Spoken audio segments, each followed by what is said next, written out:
Welcome to TPGI's Real People, Real Stories podcast, where you'll find interesting and diverse stories from folks working to make the world a more inclusive place.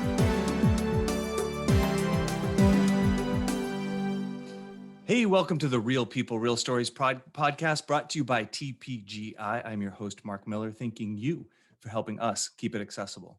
Do us a favor. If you're enjoying the Real People, Real Stories podcast, share it. Tell someone about it. Hey, even link to it from your accessible website.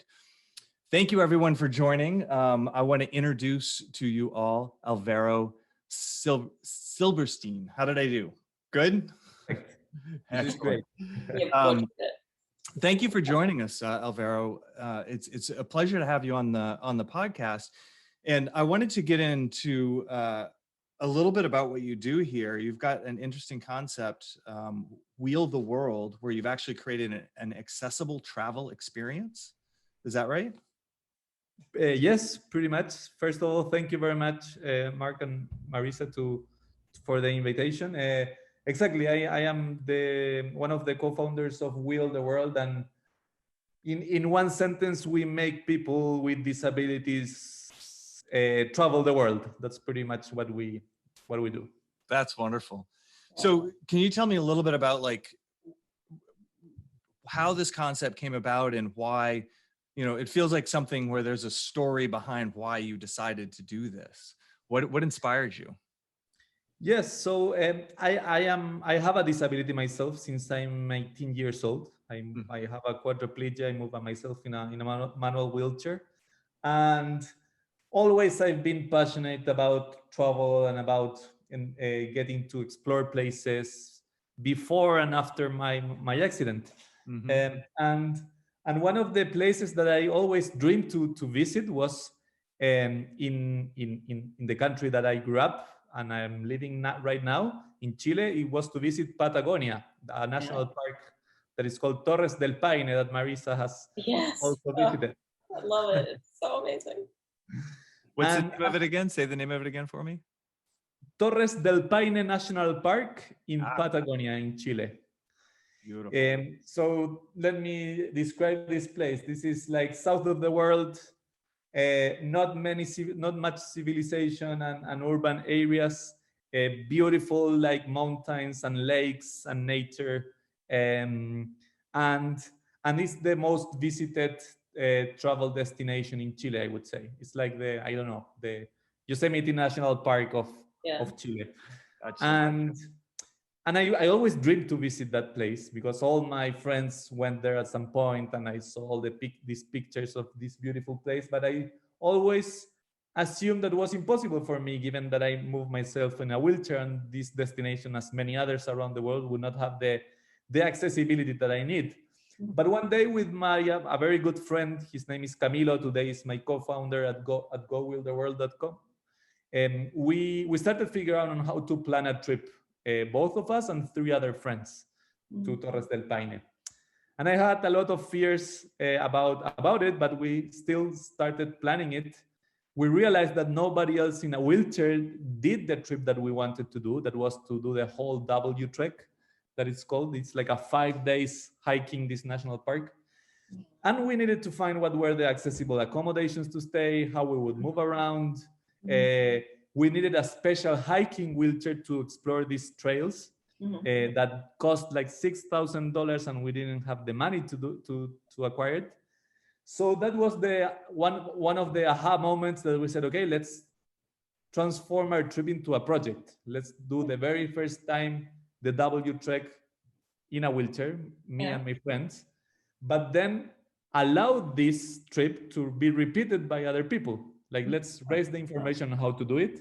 Let's fundraise this equipment that we needed. We leave it there so other people can repeat it after me. Oh, so you actually left this hiking wheelchair there for other people? Exactly. So we did this wonderful. trip. It was amazing. It was beautiful for me. It was a dream come true. It was amazing for my friends. It was great for people who work for the travel industry there, because it was kind of a special thing, right? And then the second aha moment was after, because we filmed like a low-cost documentary that Our Yeah. story went viral, and many people started reaching out saying, "Oh, this is so cool. I also have a disability and I also want to do this trip." Yeah. Or like people saying, "I have a friend, I want to bring him to do this trip as Salvador did." So Yeah. we started organizing this trip to other people. At that point, we were not a company, we were not an agency, nothing, but we started realizing that we could replicate what we were doing in Torres del Paine in many other destinations. Yeah. And that's when we decided to found Wheel the World, a startup based in California and in Chile, because at that point I was living in California. My co-founder is still living there. I came back to Chile. Yeah. And this startup, well, long story short, today we offer more than 200 travel offer in our website, that is gowilltheworld.com, and more than 1,000 people already has booked trips with us. That That's is amazing. awesome. So my first question, there's a lot to talk about in terms of the website and the business, but my first question is I'm fascinated with this concept of a white hiking wheelchair. What is different about a wheelchair that you would use for white hiking than the one that you kind of use in day to day? Yes. So, well, the one that we use for Torres del Paine, and we also have that chair in many other destinations. For example, Mhm. Machu Picchu in Peru, Oh, or cool. we have it in Lake Tahoe in the US, Yeah. etc. It's a one-wheel wheelchair, okay, that you need to be pushed by other people, Mhm. one in the front, one in the back, and it allows people to push you through like very narrow trails, Mm. very comfortable. So it's not that they are like pushing it like very uncomfortable, and they will have like a big back pain after like pushing you for 5 days in Patagonia. No, this is like it's a team effort, because you can have like being pushed by 2 or 3 people, but in a very comfortable way. It has like disc brakes for going down. It has some harnesses to go more comfortable, and allows you to go places that in a conventional wheelchair will be just impossible. Wow. Wow, that's amazing. And obviously there's these I don't think I've ever seen one of these, but they must be pretty have been around for a while, right? So this initial trip, you use that as a template to not just create a website, but to create at least other trips or other situations that where when this is what's fascinating me is it's not just the access to be able to plan the trip, right? You're actually providing different types of accommodations once people get there, like this accessible wheelchair. Is there anything else that you've branched out into other than the hiking, the accessible wheelchair? That's not the way to say that. The hiking wheelchair, or is that what you've done so far? Yeah, it's a longer story, because we actually started, yes, like trying to create adventures, accessible travel experiences in Mhm. places like Patagonia, Machu Picchu, Oaxaca in Mexico. That was you or me?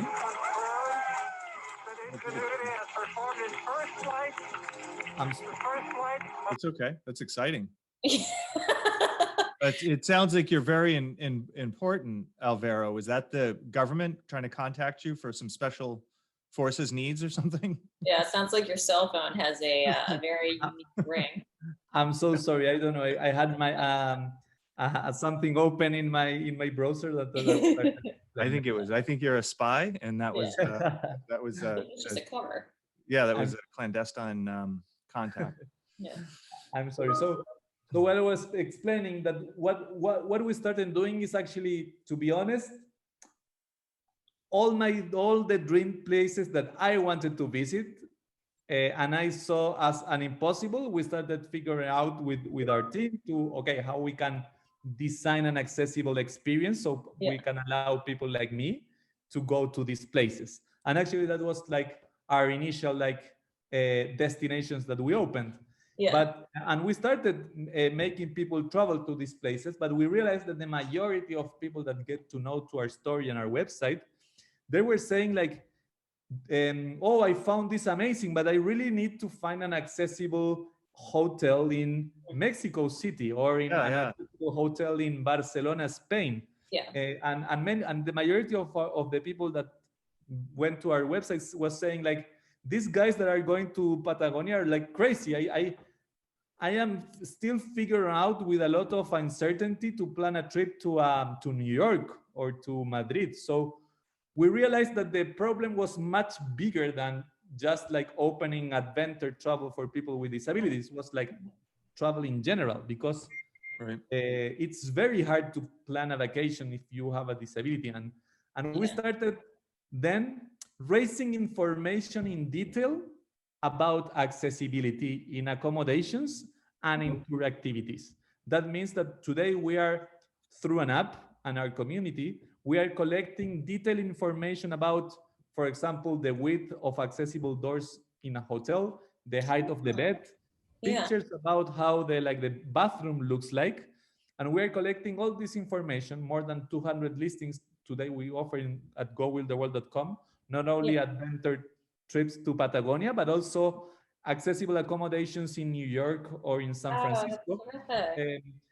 So people can book it. So we kind of transition from an adventure travel focus company into like a accessible travel company, in which we've been allowing in the past 3 years to people to find accessible accommodations and also multi-day trips for different places.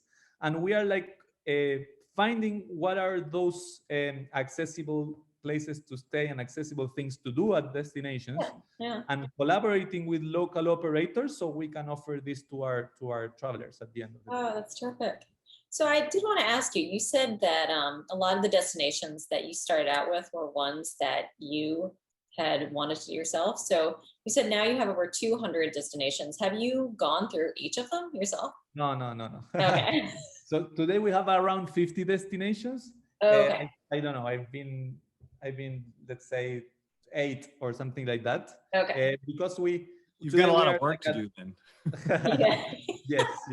And today we are like a 23 people team, and we also have a community of more than 30,000 people that also wants to collaborate. They also can try and can collect the information that we need to offer this kind of trips. Nice. So yes, it's much bigger than just me, and we still want to collaborate with more organizations and grow our team to impact more people. So with the name of the company and with you using a wheelchair yourself, name of the company being Wheel the World, obviously from an accessibility standpoint, you came at it from that perspective, right? What's needed, and you have the hiking wheelchair and all that. As this has grown, have you started to accommodate and seen the need to accommodate different types of disabilities beyond the wheelchair? Yes, we have had like clients, travelers, like blind travelers, people with cognitive disabilities, also seniors, so people who can walk, but they might need some assistance to go to more like challenging destinations. But our focus, because you need to focus, and needs are different between different disabilities, and our focus of course is mobility.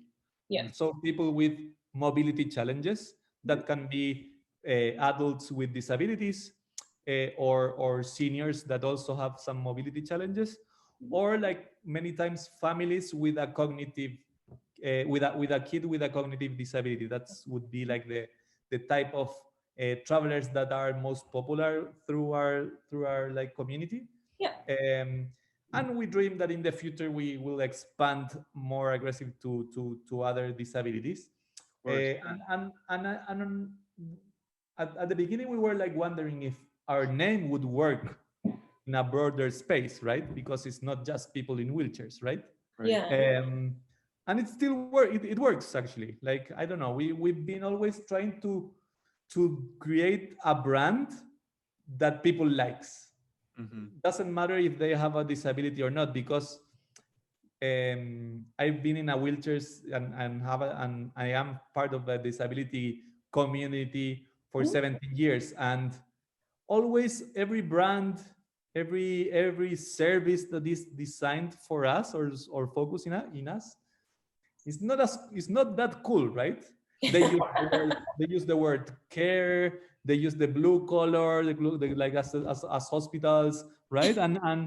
And since the beginning, we tried to create Will the World as a cool brand, a brand that Yeah. is allowing people to make their dreams come true, because that's kind of the initial thing that how it all started, right? Yeah. And that has allowed people that not necessarily are wheelchair users to actually want to be involved with us in a good way, and reach us when they have an accessibility need when traveling.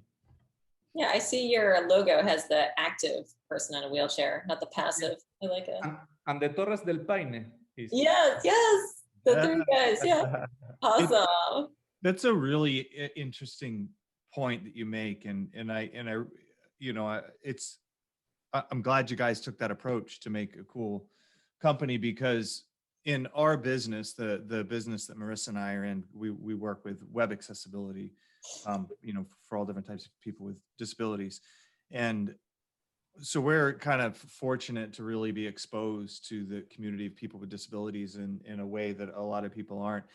And you definitely feel that anything that is for people with disabilities tends to have a cold medical, or almost like a, you know, it's almost like, it feels patronizing sometimes, you know, you need help, you know, so we're going to help you. And I know that, you know, the community of people with disabilities is no different than any other community. It just happens to be people with disabilities. And so to see somebody like you come in and say, we're going to do this and it's going to be cool. And it's not, you know, it's not at all patronizing, right? It's just empowering, and it's fulfilling a need, just like any other business would be. And I think that's a really cool approach. And I think it's really great that you and your team recognize that from the beginning, you know? Yeah, and it's exciting too, because people like it, right? And yes, it's, I mean, I one of the things that I have really enjoyed so far with at Will the World is all the brand creation and the concept creation and the communication and how to make changes around that, like change perceptions around disabilities. It's something that is still so needed, right? Yeah. Many organizations are doing it, and I think it's crucial to achieve the cause that we are all in. Right. So Yeah, what's been your favorite place to visit? And like, what activities did you think like, oh, I don't know if I'd be able to do this, but then you went and you were able to do it? That's a great question. I think that, well, Torres del Paine, it's like being able to be in that place was a gift for me. Yeah. And many times I had some like prejudgments before the trip with that wheelchair, because I always try to be as much as independent as possible. Yeah. Still, I need some help during the day, and I'm okay with that. But I push myself to be as independent as possible, pushing myself in the streets, etc. And this is totally the opposite. Like I would be going to be pushed pretty much all the time. Yeah. But at the end of the day, it was like what the cons. I mean, the benefit of it was to be in this amazing, beautiful place that was a gift. The other place was in Peru, next to Machu Picchu. We offer there like a bike ride experience with adaptive bikes through like the it's called the Sacred Valley. And it's amazing. Like you can check the pictures through our Instagram or our website. It's beautiful. And the cool thing there is that we have two kinds of bikes there. One is a hand bike that you can like crank with your arms, and the other one is like a recumbent trike. Yeah. that it's like a 3-wheel bicycle that you are like people that have some problems with like equilibrium Yeah. or back pains. And what we do is we attach both chairs so the recumbent trike can assist the person who is in the hand bike if they have not enough Right. strength in their arms. Oh, that's interesting. Not That's only that, when I did that experience, we went with a blind person. Yeah. So a blind person, if you are fully blind, you need to go on tandem bikes, right? Yeah. Yeah. Mhm. So this can also was used as a tandem bike, and the blind person, my blind friend, was on the recumbent, and I Yeah. was in the hand bike. So he's much stronger than me, so he was like cranking and Oh, that's awesome. and I was giving the direction because Yeah. I like see where the road was, and I also was describing him the landscape. So I mean that was one of my favorite like moments in my life, I would say. Yeah. That That's sounds really, incredible. really I cool. love it. That leads me to another question that I've had. You now that you're as big as you are, and it sort of is wide-reaching as it is, you must hear stories from users of your website all the time. Can you give us like a favorite story or something that's really touched you or been inspiring or validated, right? Like all this hard work you've put into creating this company. Is there one story that kind of stands out? Is that? Yes, we have many like powerful stories. Most of them very beautiful. Another them has been pretty much sad because of people that were like very close to with a very like tragic disease, and they couldn't do the trip that they were like planning with us because the disease was like too Progressive, right? moving too aggressive. But let's get to the most beautiful ones. One of them is a person who has never get into a plane before because she was so fearing so much to travel by herself, and she Yeah. reached us out, and her dream was to see this big statues in Easter Island that is one Yeah. of the Yeah. destinations that Yep. we The have big Easter there. Island like heads. Yeah. Yes. Yeah. Yeah. Yes, and she's from Chile actually, and that was her dream. She never thought that it was possible for her to visit this place, and she booked the trip with us, and because it was the first time of her like getting into a plane, she thought that she needed to be like 5 hours before the trip. And we were saying like, no, that's fine. You can go like 2 hours before, and you will be Which totally fine. everybody needs to do nowadays. Yeah. Yeah. Right? And she was our first client that was traveling solo. So Oh, wow. most of our travelers goes with a companion Yeah. because the majority of people travel with other people, right? Yeah. Yeah. But she was traveling by herself, so we were like kind of getting a little more like care of her, of course, because she was traveling for the first time and by her own. And after like 3 days that she was in Easter Island, I called her, and Camilo called her, my co-founder. Yeah. And he asked her like, how are you doing? How's your trip? Yeah. And she says, this is amazing. It's the best experience of my life. Aw. I already done a typical Easter Island tattoo in my arm, and Yeah. I will get back home, and I will start earning money to travel again with you guys. Oh, in that's the future. So- awesome.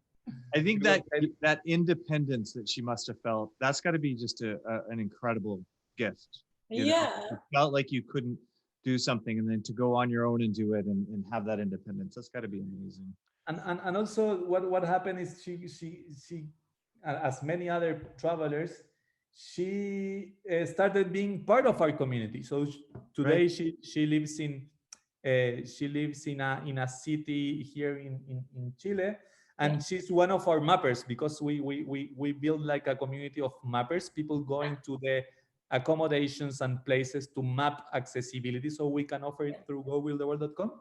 And she's like one of our most active people collecting information about accessibility, Aw. Incredible. and And have you was one of our first clients. So things like that happen all the time.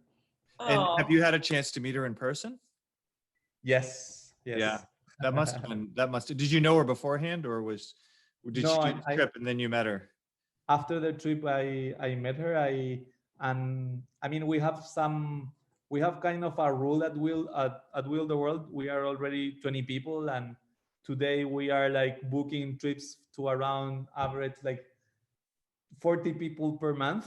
But Mhm. we have a rule that all of us must interview a traveler after their trip at least yeah, like 5 times yeah. a month, so That's we a can great rule. gather feedback and know about them and see how they can be part of our community. I can just Oh, imagine though how great that must have been for the two of you to meet after that experience. You know, you had to be excited because of the success yeah. that you created, and then she must have been excited because of the Yeah. you know, just the independence and the Yeah. success that she had in taking this trip. That's Yeah, amazing. That's just got to be, you've got to have the most rewarding days, Yeah, yeah. seriously. you know? Yeah, I mean, I'm so happy with the in the let's say industry that we are, right? Like the Yeah. travel industry today is very harsh, right? And we are passing through a hard times. Yeah. Yeah. But it's such cool to provide that your service is to providing service to people and memories, right? Like things Yeah. that you really want to do. That's very rewarding. And of course, that if you add the complement of that, we people with disabilities, it's hard for us to have this kind of experiences. It adds a more special thing, and let's hope that it's not special anymore, because it's not Yeah. special anymore. It will be like not an issue, Yeah. and Right. and totally inclusive, right? Yeah. Totally inclusive. We love that.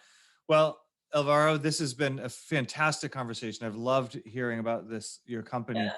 We do have to wrap this up though. Is there anything that you want to share that we haven't covered that you think would be really important for the listeners to know about you? Yes, the invitation to people to go and visit our website, gowilltheworld.com, and and invite them to, if you want to travel with us, please go and see our listings. If you want to help us out, collect information about accessibility, also you can find the information through our website. And the invitation is for you and for everyone to keep on making this world accessible, and it's excited to know people like you that are in the same scene as us. Yeah. Very Cool. good. Thank you. Well, thank you very much. We really appreciate you sharing, and what wonderful stories and just what wonderful experiences you're creating for people. Yeah. It's very inspiring, and we appreciate you being on the show with us. This is Mark Miller thanking Alvaro, Marissa, and reminding you to keep it accessible. This podcast has been brought to you by TPGI, the experts in digital accessibility. Stay tuned for more Real People, Real Stories podcasts coming soon.